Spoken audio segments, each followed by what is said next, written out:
আপনি কখনো শুনেছেন এমন এক মন্দির যে কিনা সমুদ্রের জাহাজগুলিকে নিজের দিকে টেনে নিত, আর যার জন্য জাহাজের নাবিকরা খুবই চিন্তিত ছিল, আর ইংরেজরা এই মন্দিরকে ব্ল্যাক প্যাগোডা নাম দিয়েছিলেন। একবার ভাবুন, 1300 শতাব্দীতে কোনো জিপিএস ছাড়াই কিভাবে সঠিক টাইম বলে দিত এই মন্দির। আর এই মন্দিরের সূর্যদেবের মূর্তি শূন্যে ভাসমান অবস্থায় থাকতো। আজকে আমরা কথা বলবো উড়িষ্যার কোণারক সূর্য মন্দিরের ব্যাপারে। এটি এমন এক মন্দির যা কিনা আজও বৈজ্ঞানিকদের গভীর চিন্তায় ফেলে দেয়।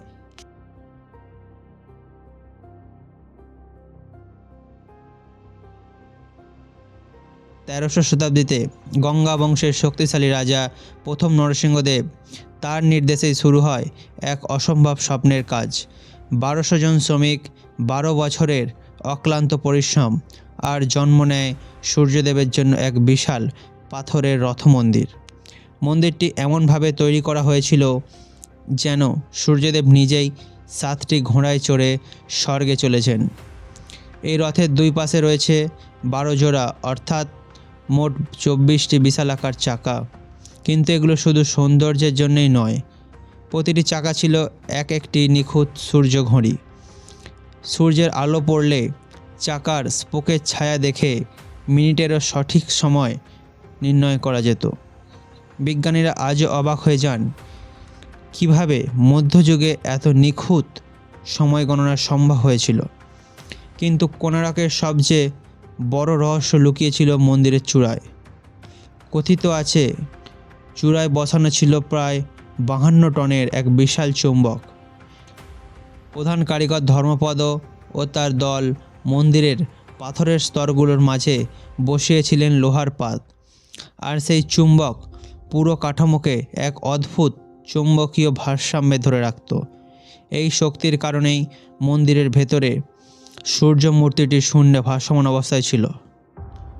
16শো শতাব্দীতে পর্তুগিজ নাবিক লক্ষ্য করলেন এক অদ্ভুত ঘটনা।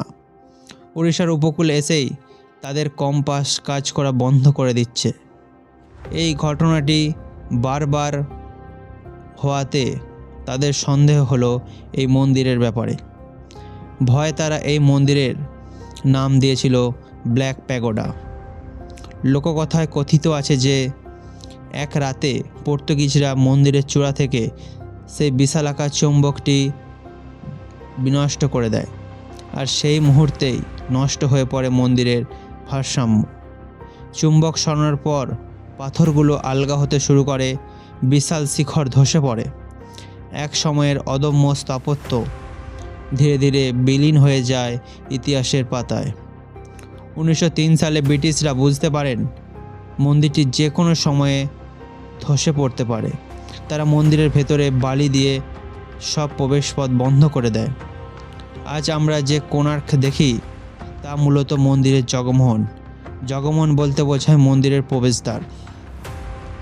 কোণার্ক সূর্য মন্দির আজ প্রায় ধ্বংসপ্রায়, কিন্তু মন্দিরের সেই অমর কারুকার্য আজও আধুনিক স্থপতিদের কাছে এক অমীমাংসিত চ্যালেঞ্জ। কোণারকের সূর্যচক্র আজও ভারতের ইতিহাসে এক জাদুকরী ও গৌরবোজ্জ্বল অধ্যায় হয়ে দাঁড়িয়ে আছে, যা আমাদের পূর্বপুরুষরাও শুধু শিল্পী ছিলেন না, তারা ছিলেন প্রকৃত বিজ্ঞানের সাধক।